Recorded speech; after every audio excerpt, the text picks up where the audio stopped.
Yeah.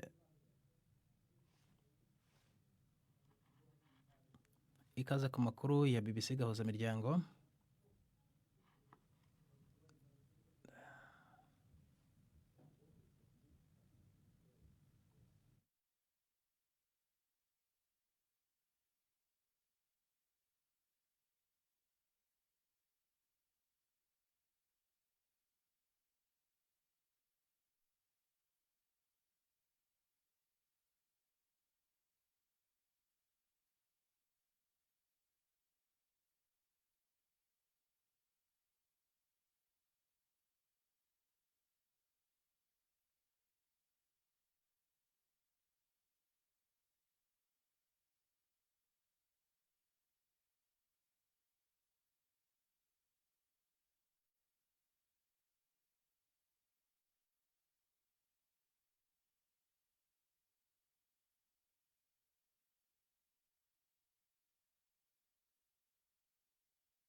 Iyi ni radio BBC Gahuzamiryango.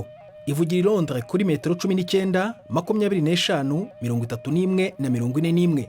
Ivugira ku mirongo ya FM mu karere k'ibiyaga bigari no kuri interineti kuri bbcgahuza.com.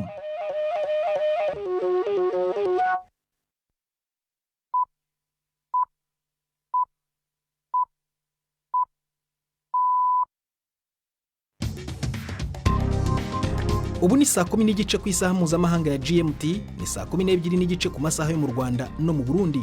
Muri studio muri kumwe na Prudence Ngiyumva.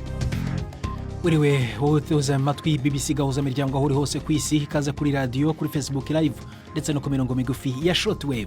Dore ingingo z'ingenzi amakuru turambura mu kanya kuri wa kabiri tariki ya 14 z'ukwezi kwa kane. Mu Rwanda bamaze gusezererwa n'ibitaro bakiza indwara ya COVID-19 bageze kuri 42, mu gihe abamaze kuyandura bo bakaba ijana na 30. Mu Bushinwa hakomeje kuvugwa amakuru ko benshi mu banyafurika barararwa ntambi nyuma yo kwirukanwa mu macumbi yabo cyangwa amahoteli bari basanzwe babamo muri iki gihe cy'indwara COVID-19. Hari n'abavuga ko batemerewe kwinjira mu nyubako z'ubucuruzi rusange. Nagiye ahantu kuri iyo hotel izwi cyane, bakimbona bahita bampagarika barambaza aho mva, ndababwira igihugu mvamwo. Igituma abanyankire rero bace bahamagara manager ureba hotel, aramanuka arandeba aravuga ati rindira amamagare polisi ime uruhusa cyanda kuri winjira. Polisi iramubwira ati nyimba ari umunyafrika ntiyinjire. Perezida wa Uganda Yoweri Museveni yongereye igihe cy'amategeko y'ibihe bidasanzweho iminsi 21 mu rwego rwo kwirinda indwara COVID-19. Ntiwibagirwe n'ikinamico urunana kuri uyu wa kabiri muri biganiro bewe na Mark Niyonkuru.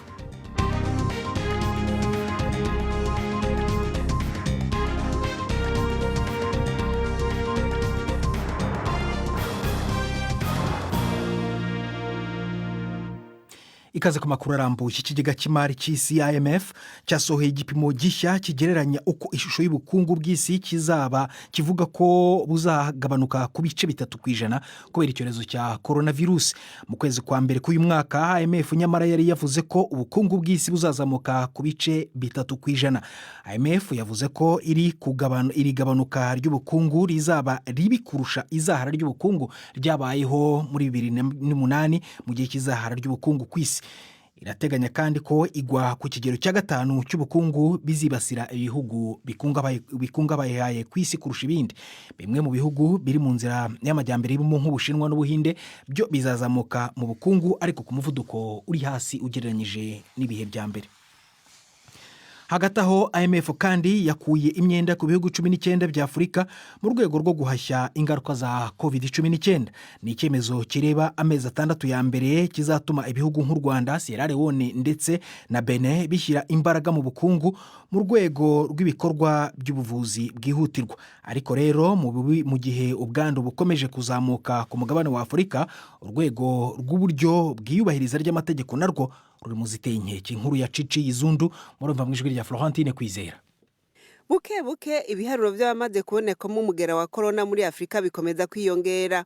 Somalia ejo yatangaje abantu bashasha 35 bagwaye COVID-19. Ariko urugamba ruri ku mpande nyinshi. Muri Kenya igipolisi kimenyesha yuko cataye muri yompi hafi bagera ku 100 bari mu nshingamateka n'umucamanza bafashwe bari kunywa mu bubare baciye kubiri n'amategeko yo kuguma muhira. Muri Nigeria imigumuko mu mujyi wa Lagos yakomeje kuvugwa ku mbuga hwaniro. Igipolisi co muri leta ya Ogun bihana urubibe n'uwo muji cafasha abantu 191 inyuma y'amakuru cari cahawe y'ubusahuzi, ubusuma bukoreshejwemo ibigwanisho ndetse no konona. Ariko naho abantu bariko barabona ingaruka zo gutegekwa kutava mu ngo zabo, hari ukwibaza niba hari umuco uraboneka ku nkurikizi nziza bifise. Nubwo ubutunzi bwacu bwasubiye kudindira, Afrika y'Epfo iremeza yuko iri mu nzira nziza mu rugamba rwo gutsinda COVID-19 kubera amategeko yo kugumiza abantu mu rugo yafashwe mu gihugu cose. Nico gihugu ca mbere gifise abantu benshi banduye muri Afrika yo munsi y'ubugaragwa bwa Sahara, ku buryo atankeka yuko n'ibindi bihugu vya Afrika bizokirabira ko akarorero byizeye kugabanya umurindi w'ikwirakwira rya coronavirus. Ethiopia n'umuryango w'abibumbye byafunguye ihuriro ry'inyuraho imizigo n'abakozi mu rwego rw'ubutabazi ku kibuga cy'indege cya Addis Ababa mu rwego rwo kurwanya coronavirus. Imizigo ya mbere izaba yiganjemo irimo ibikoresho byo kwirinda ubwandu bizagenerwa abakozi bo mu rwego rw'ubuzima. Imizigo myinshi izakoreshwa n'ikompanyi y'indege nini muri Afurika, Ethiopian Airlines, yahombye bikomeye cyane muri iki gihe cy'icyorezo. Ahandi hari amasangano muri Afurika ni kuri umugabane wa Afurika, ni muri Afurika y'Epfo ndetse no muri Ghana. Umugabane wa Afurika ni wazahajwe cyane n'iyi virusi kimwe n'indi migabane, ariko hari ubwoba ko biramutse bibaye inzego z'ubuzima zisanzwe zijegera kuri uyu mugabane zitashobora guhangana n'ubwandu bwinshi buzamukiye icyarimwe. Tujye mu Rwanda, ahamaze gusezererwa abantu bagera kuri 42 n'ibitaro kubera gukira indwara ya COVID-19. Abamaze kuyandura ariko bo barakabakaba 130. Ubutegetsi mu Rwanda bukomeje gusaba abaturage kutirara, bakomeza kuguma mu ngo zabo mu kubahiriza amategeko y'ibihe bidasanzwe. U Rwanda ruri mu cyumweru cya 4 cy'ibihe bidasanzwe, benshi bakaba bategereje kumva niba ubutegetsi buzemera koroshya aya mategeko mu mpera z'iki cyumweru. Inkuru ya Jean-Claude Mwambutsa uri Kigali. Abantu 17 baraye basezerewe niwo mubare munini ubayeho mu Rwanda w'abantu batangarijwe rimwe ko bakize indwara ya COVID-19.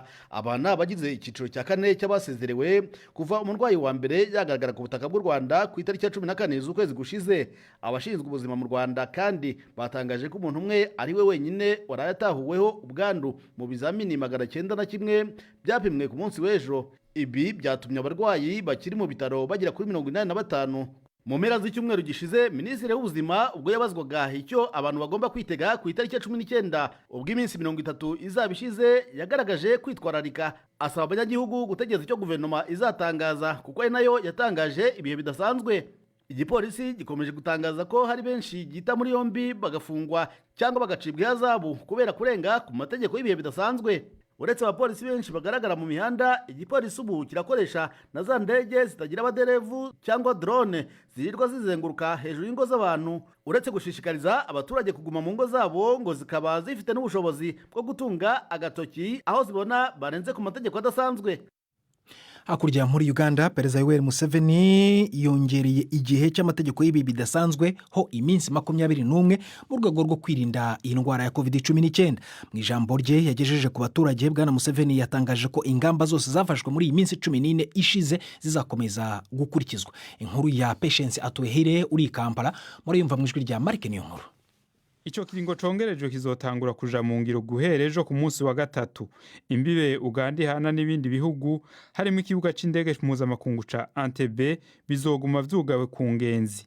Indege hamwe na midugu ikwegana itwara ibidandazwa ziremerewe kubandanya zikora. Umukwabu utangura bwije ugashika mu gitondo, hamwe n'ihagarikwa ry'ibikorwa byo kunguruza abantu benshi navyo nyene birabandanya kubahirizwa. Museveni yamesheje kwiga igihe congerejwe kizoha akaryo abakozi bo kwa muganga kugenzura abanyagihugu bagera ku 18,000 binjiye mu gihugu hagati y'itariki 7 na 22 z'ukwezi kwa gatatu. Gushika ubu abantu 54 nibo bamaze kumenyekana ko banduye umugera wa coronavirus muri Uganda, muri abo 8 bakaba bamaze gukira.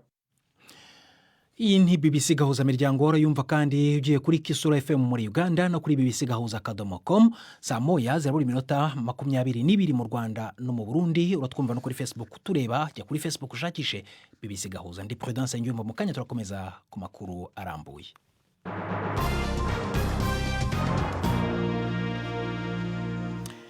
Polisi ku mugabane w'Uburayi iravuga ko yaburijemo umugambi w'uburiganya washakaga kwiba abayobozi b'inzego z'ubuzima amafaranga abarirwa muri za miliyoni z'amadolari n'abajura bashakaga kugurisha udupfukamunwa cyangwa se masks zitabaho.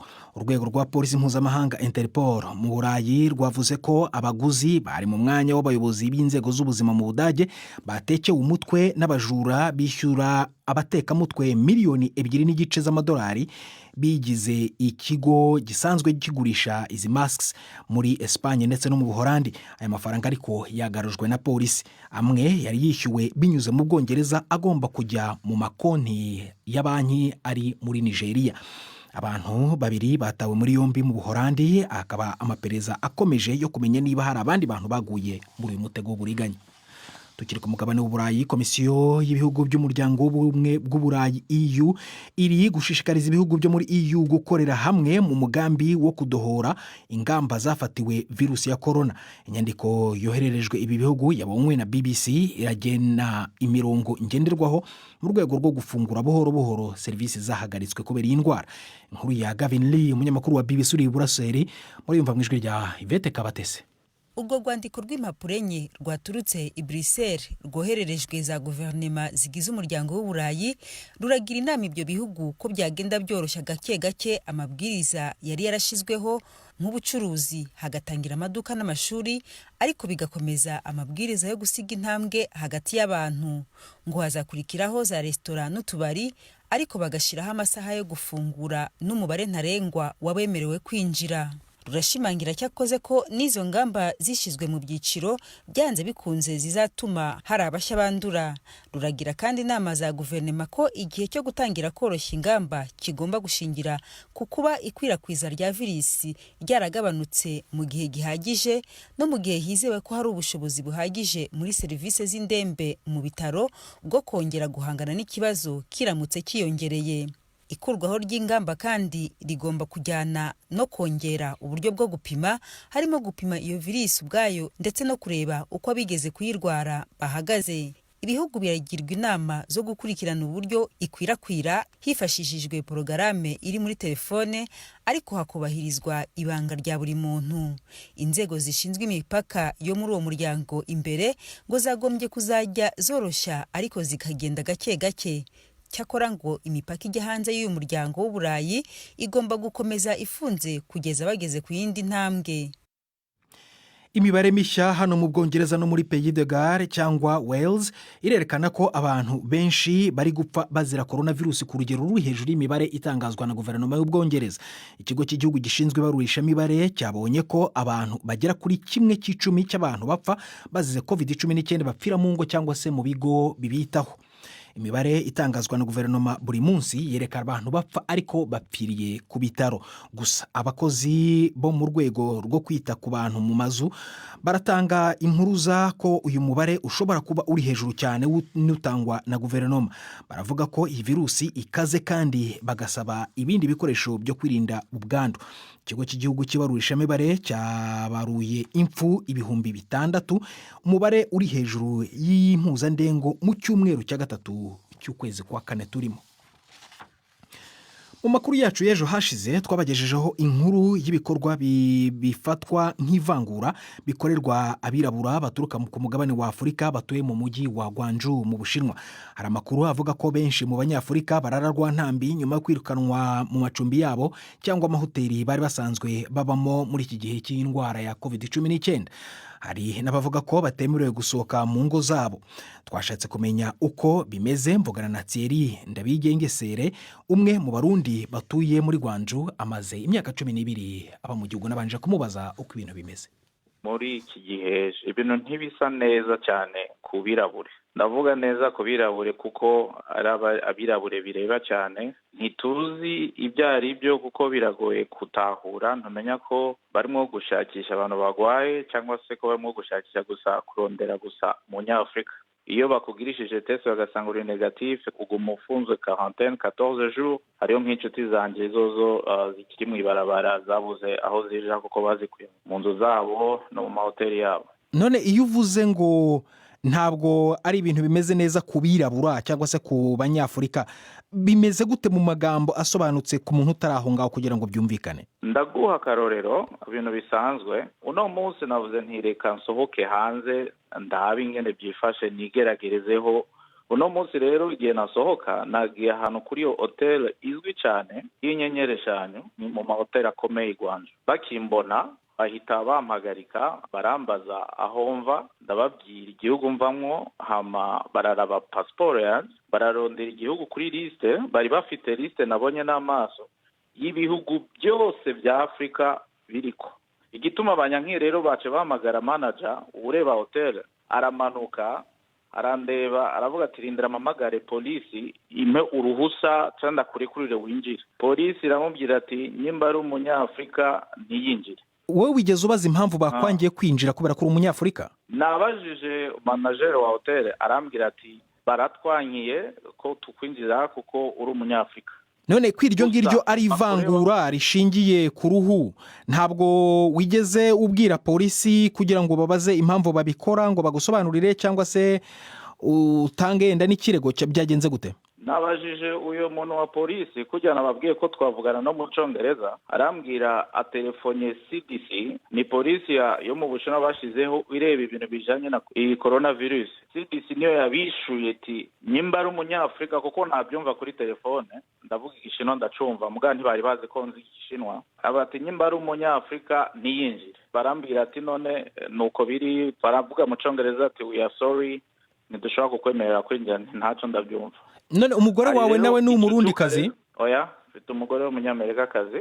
None uwo mugore wawe we arasohoka se akemererwa kugenda nta kibazo? Ego nta kibazo, asanzwe ari no mwigisha hano. Rero kuvaho uwo mwuka wo kutakundira abanyafrika gusohoka, rero kubera afite umugabo w'umunyafrika, ishure ryiwe naryo ryamubwiye ati ntushobora kuza hano ku ishuri kiretse teste zijya acide nucleique isohotse bakagutesta negative niyo wagaruka. Rero igituma nuno munsi byambayeho nuko nategezwa gusohoka teste barayitugizeho mu ndwi ishize. Iyo uno munsi yavuze ko turi negative nta kibazo, no kuvuga mutarwaye, ntibyabujije ko bazi iwanje bagaca bashiraho alarme ku mwango. Ararume ni cyane ni tuzogera dusa nk'utuvuza induru cyangwa se dutabaza iyo habaye ikintu. Iyo ararume bayishyiriyeho iki ku nzu yawe? Alarme bashize ku mwango, uwuguruye umwango ihita isona muri polisi ku mwango wuguru. Icyo kibazo mwaba mwari mwakigeza ku biro bihagarariye Burundi mu Bushinwa cyangwa se abategetsi? Yewe nara telefone na ambasade y'u Burundi imbaza ibyari byo exactement, ndababwira uko byifashe. Ambasade rero zagiye hamwe ziko zishaka kugerageza gutahura ikibazo kiko kubera abanyafrika i Rwanda. Rero barimo kuvugana na leta y'u Bushinwa. Thierry Ndabigengesere, umwe mu Barundi baba mu mujyi wa Guangzhou mu Bushinwa. Natwe hano dukomeje gushakisha ubutegetsi bw'Ubushinwa kugira ngo twumve icyo buvuga kuri iki kibazo. Mbere kujya mu ikinamico urunana, mbanze nkubwire ko ishami rya Loni ryita ku bana UNICEF ryatanze impuruza ko abana babarirwa muri za miliyoni ku isi bari mu kaga ku kwandura indwara y'iseru cyangwa agasama mu Kirundi kubera icyorezo cya coronavirus cyaburijemo uburyo bwo kuyikumira. Ibihugu 24 byamaze guhagarika gahunda y'inkingo birimo Nigeria, Repubulika ya Demokarasi ya Kongo, Sudani y'Epfo, Ukraine ndetse na Bangladesh. Ibindi bihugu birenga 10 bishobora nabyo kugwa muri aka kaga. UNICEF iravuga ko ibi bishobora kugira ingaruka ku bana bagera kuri miliyoni 117 ku isi yose. Ubwandu bw'iseru bwarazamutse cyane mu myaka mike ishize mbere y'iki cyorezo cya COVID-19, bitandukanye na virusi ya corona, kandi abapfa bazize iseru n'ibindi bibazo by'uburwayi bishamikireho n'abana ndetse n'impinja. Iyi ni BBC Gahuzamiryango yumva no kuri Kisoro FM muri Uganda. Abo noneho ni umwanya w'ikinamico urunana.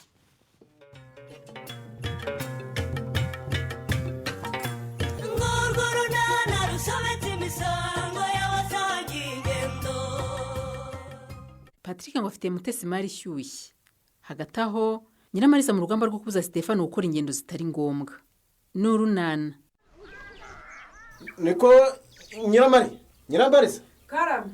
Bese uri hehe? ndi hano ku kiraro ndimo guhinga ubwatsi.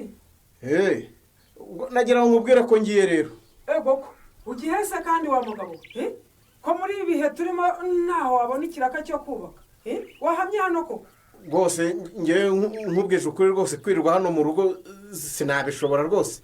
Reka mbe ngorora amaguru ngere hariya ku gasantere. niko Stefa ubu urashaka kuzatwarwa nk'umuntu utumvira amabwiriza y'ubuyobozi koko? Ariko se buriya gukora agasiporo hari icyo bitwaye. Niba ari siporo ushaka ngwino tujyane mu murima. Nyiramariza rwose nawe ntukangure. Noneho reka ngere kwa Tadeyo mubaza amakuru yo coronavirus yadufashe ku munwa rwose tukaba tutakibona ikiraka. Tega amatwi ngusomera ubutumwa bugufi bwoherejwe na Minisiteri y'Ubuzima kuri telefone Stefa, kandi ndabizi nawe wabubonye ku yawe. Akangiye ibintu nkabira bitinjiza amafaranga ntabwo njya mbisoma rwose.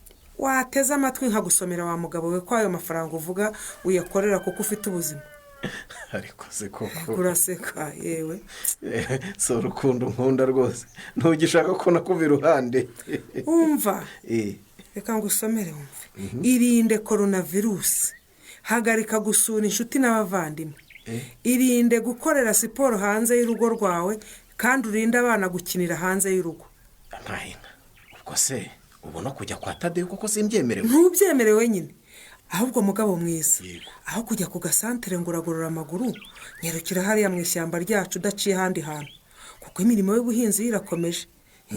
Kujya gutema imbariro mu ishyamba ryawe biremewe. Genda uzana imbariro urebe uko usa n'ikiraro cy'inka zacu. Yewe ibyo nibyo ndagusanira ikiraro ariko nawe urampemba. Ariko mana we, ariko Stefa iyo uriye umwumbati uwusomeza igikombe cy'inshyushyu hari igihembo kirenze icyo. Ahubwo wanyibagije icyo nashakaga kukubwira di. Ubwo uzi ko hari abajura batangiye kujya kudusarurira ibishyimbo? Kwiki? Aha, batangiye kubyiba rwose. Birashoboka se? Dore ejo sinzi uko Kantengo yahanyuze yitegereje asanga hari umuntu wasaruye igitonore. Ubwo umuntu ninde se kandi? N'abajura nyine. Ahubwo nitureba nabi barabyisarurira babimare. Niba umuntu yahita ajya kubisarura bitari byera neza. Oya si ngombwa. Reka bibanze byere neza Nyiramari. None se urumva abo bajura batangiye kubisarura bitari byera barabyorohera koko Stefa? Oya bindekere, ndaza kwiga ikibazo cyawe ibintu rwose ndakubwira icyo gukora. Byihorere.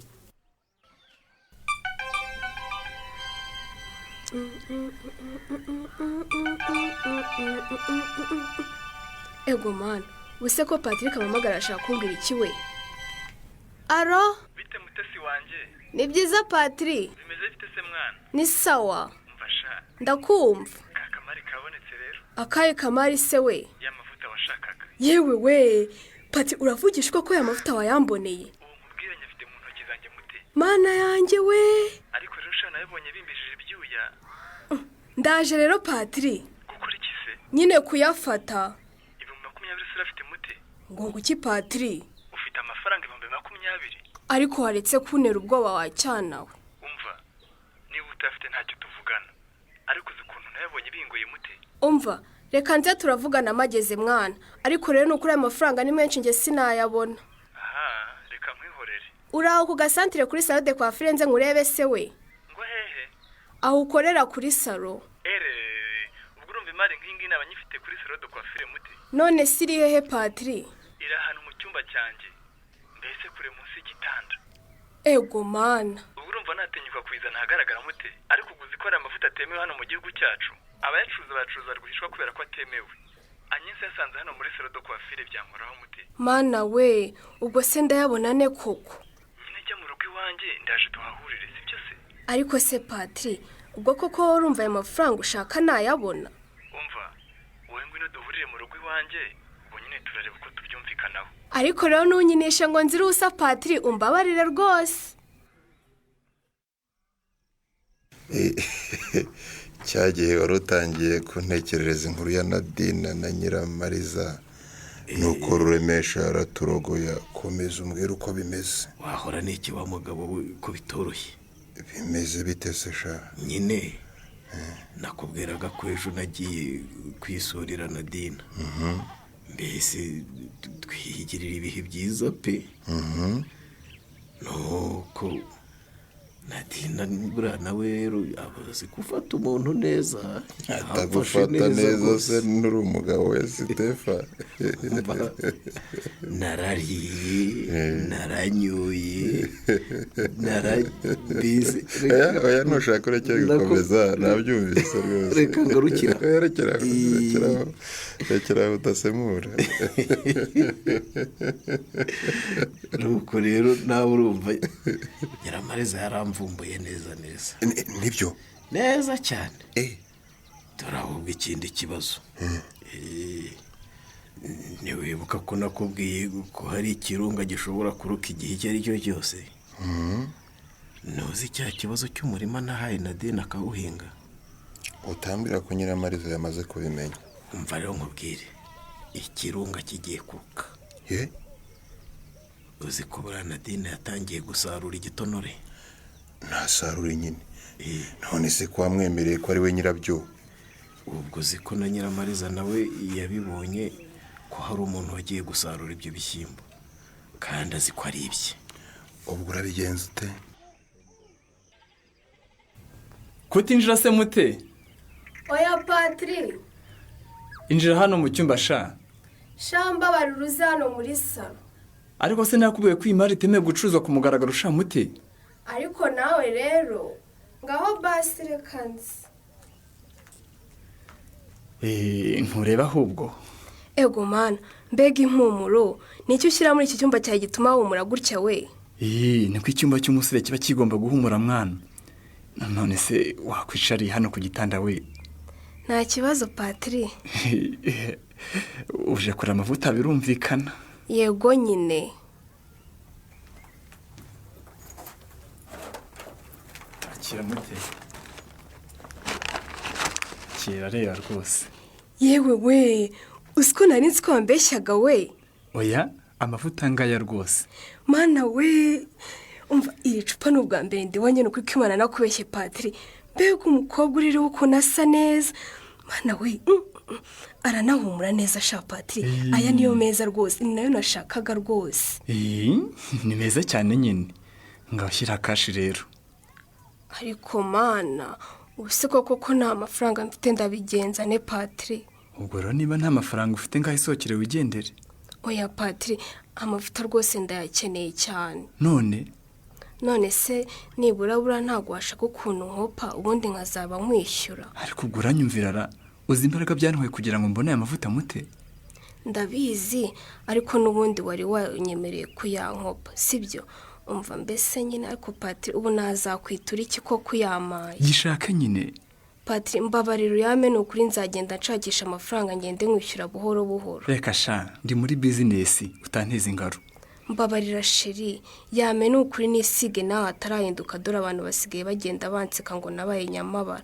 ndashaka kwisiga ahantu hose umubiri wanjye ukabusa. none se uragira ngo bigende bite mute? nyine uyankopesha ariko uzi ukuntu abantu bambona bakanseka kubera ahantu amavuta atafashe ngo wahinduke inzobe. niba nta mafaranga ufite reka noneho tugire ikindi kintu twumvikana. ubwo amafaranga uzaba uyashaka. koko se Patri umva murakoze thank you merci umva Patri merci inshuro igihumbi ni ukuri urakoze. mana we ubwo se kunshimira gutyo gusa urumva bihagije mute? ariko Patri waretse kwisubiraho kandi wari wabyemeye maze ndanigendeye. none se uragenda udatwaye amavuta? urayankopa se ariko ubundi ntiwari wabyemeye. we kwivumbura mute? njye nakubwiye ngo tugire ukundi twumvikana mbone kugukopa urumva. none rero dore uko bigiye kugenda. ndakumva Patri. ndashaka ibinyoni. ariko uri umwana mubi we. ndi umwana mubi kandi ngiye kukorohereza kubona amavuta ahenze. ubu se hari ahandi wajya ugapfa kuyabona mute? sinakubwiye ko atemewe gucuruzwa hano mu gihugu cyacu. sinakubwiye ukuntu byamenze kuyabona gusa uragira ngo mbigenze ne koko. warabimbwiye. ibinyoni rero hano. ego mana ariko ubuswe ibyo bintu mbwira ari ubwa mbere naba mbikoze koko. ni n'ubwa mbere mbyumvisha ibyo bintu. ubwo se ushaka kumbwira ko utari wigera urya ibinyoni koko mute? kandi rimwe mwatumye menya iryo jambo ryo kurya ibinyoni. ni ukuri pe cyangwa ubwo unteye inda Patri. ubwo se ngirumva niteguye kubyara koko. wapi ntabwo nagutera inda mute. none se wabigenza ute? harya handi kuri cya giti aha handi urubyiruko rujya ruteranira munsi y'umunyinya se. urahabona? ndahabona. ntuzi se ko bashyize agasanduku umuntu agenda agakuramo udukingirizo? baratuhashyize se Patri? Neza baratuhashyize. Ego mana. Ahubwo we noneho reka niruke njye kuzanayo udukingirizo. Sibyo? Nturambirwa mu kanya rwose nk'ako guhumbya ndaba ngarutse ye. Ntukunda umuziki se? Radiyo ngiyo sigara wumva umuziki. Mute uramenye sinsange wagiye. Ubuzima bw'uyu mwana w'umukobwa ko ukomeje kubishyira mu kaga amaherezo yazaba yahe? Naho mu kiganiro Urunana cy'ubutaha. Ikinamico Urunana mwitegurirwa n'umuryango Urunana Development Communication, mukayikurikira kuri radiyo BBC kuwa 2 no kuwa 4 saa 12:45 z'umugoroba. Ikinamico Urunana kandi mwayikurikira kuri YouTube. Kuyigeraho andika ijambo Ikinamico Urunana Official maze utange n'ibitekerezo. Uramutse ufite ikibazo cyangwa igitekerezo kandi wifuza kutugezaho, watwohereza ubutumwa bugufi bwanditse kuri telefone igendanwa 0783 18 10 64. Mushobora kandi kunyuza ubutumwa kuri page yacu ya Facebook. Kuyigeraho no kwandika ijambo Urunana. Dusubikiye ikiganiro Urunana cy'uyu munsi naho butaha. barakoze bo mu ikinamico Urunana, natwe dusubikiye ibiganiro byacu hano. Utabasha kumva amakuru ushobora kujya kuri bbc.gahuza.com cyangwa ukajya kuri Facebook ukatwumva urebya n'amashusho. Amakuru yarabonye na Mark niyo nkuru kubanga by'uma twafashijwe na Raso New Love ndi Prudence y'uko wakoze kwita mu BBC Gahuzamiryango. Urarahari cyane.